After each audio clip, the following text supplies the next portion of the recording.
Saudara, saya akan membacakan dari Markus pasal yang kedua ayat ke-17. Demikian firman Tuhan.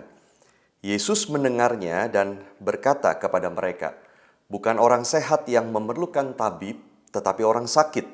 Aku datang bukan untuk memanggil orang benar, melainkan orang berdosa." Saudara, kisahnya adalah satu kali Yesus sedang duduk makan bersama dengan para pemungut cukai dan orang-orang berdosa lainnya. Saudara, maksudnya adalah orang-orang yang oleh para pemimpin agama Yahudi dianggap tidak menjalankan kewajiban agama mereka. Atau mereka adalah orang-orang yang berhubungan akrab dengan orang-orang non-Yahudi. Atau saudara, mereka adalah orang-orang yang pekerjaannya dianggap kotor seperti pelacur atau bahkan penyamak kulit yang selalu berurusan dengan bangkai hewan. Nah, saudara, Yesus duduk makan bersama-sama dengan kelompok orang-orang yang seperti demikian. Nah, kemudian saudara, beberapa pemimpin agama, yaitu ahli Taurat dari golongan Farisi yang terkenal paling ketat, mereka melihat hal itu dan kemudian mereka protes. Mengapa Yesus makan bersama-sama dengan pemungut cukai dan orang berdosa? Saudara, mereka menyalahkan Yesus.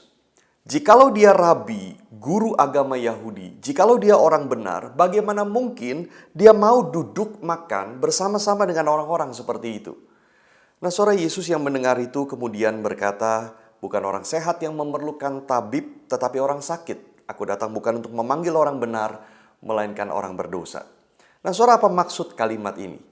Di satu sisi, saudara, kalimat ini berarti Yesus menegaskan bahwa dia datang justru untuk orang-orang yang dikelompokkan sebagai orang berdosa itu.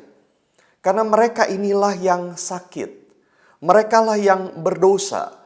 Maka merekalah yang memerlukan Yesus. Dan Yesus memang datang untuk mereka. Tetapi saudara, di sisi lain, saudara, kita tahu bukankah tidak ada orang yang benar? Karena di hadapan Tuhan sesungguhnya tidak ada orang yang tidak berdosa sehingga tidak memerlukan Yesus. Maka kalau begitu, saudara, yang ada sebetulnya hanyalah orang-orang yang merasa dirinya benar. Mereka merasa mereka mampu hidup tanpa juru selamat. Mereka merasa sanggup untuk berjalan sendiri dalam kehidupan mereka. Mereka merasa tidak membutuhkan Yesus. Tetapi pertanyaannya, betulkah saudara mereka tidak membutuhkan Yesus? Karena bukankah saudara sebetulnya mereka juga orang berdosa? Tetapi saudara, disinilah masalahnya. Semua orang membutuhkan Yesus. Tetapi tidak semua orang mau mengaku bahwa mereka membutuhkan Yesus. Saudara, dan ayat ini bukan hanya bicara soal keselamatan, tetapi juga memberikan prinsip untuk kehidupan Kristen. Ironis sekali saudara, karena pada waktu kita percaya, bukankah kita sudah mengakui kelemahan kita, keberdosaan kita, maka kita datang kepada Tuhan, memohon anugerahnya, kita berseru kepadanya minta tolong. Kita meletakkan percaya kita di dalam Yesus. Dan alangkah bodohnya ketika kita sudah percaya, tinggal di dalam Yesus, lalu kita mulai meletakkan percaya kita pada diri kita. Kita sekarang merasa kita mampu sendiri. Kita merasa kita sekarang adalah orang benar dan baik atau orang yang rohani. Dan kita merasa kita tidak membutuhkan Yesus lagi. Saudara, alangkah bodohnya kita.